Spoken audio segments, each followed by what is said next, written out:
Hello guys, welcome to my YouTube channel MRCD technologies. আমার নাম আজমাল হোসেন।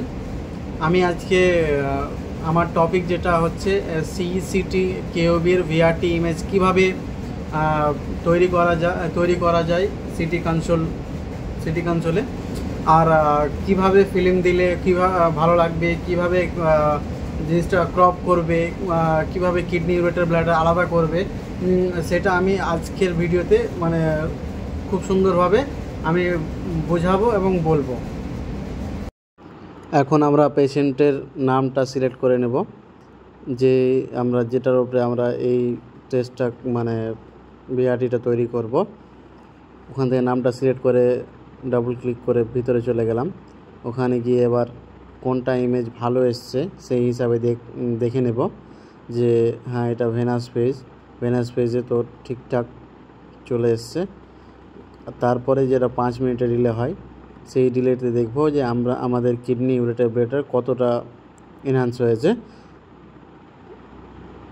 আমরা দেখে নিচ্ছি এই এখন যেটা যে রাইট ইউরেটারটা ঠিকঠাকভাবে ডাইলেট হয়নি এখনও কন্ট্রাস্টের দ্বারা।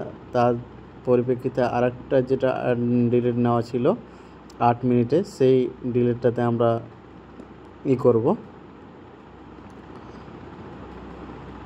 দেখে নেব যে হ্যাঁ, এটাতে দুটো ইউরেটারই ঠিকঠাক আছে। পেশেন্টের যেটা সমস্যা ছিল যে পেশেন্টকে লেফট কিডনি কর্টিক্যাল সিস্ট ছিল, ওখান থেকে পেশেন্টের অ্যাবডোমেনে কোনো প্রবলেম নেই। এখানে কিন্তু দুই ধরনের এই ভিআরটি তৈরি করার জন্য দুই ধরনের আছে। সেখানে আমাদের ইউনাইটেড ইমাজিংয়ে যেটা সিটিতে অটোমেটিক বোন রিমুভের আছে, ফিচার্স আছে, সেটা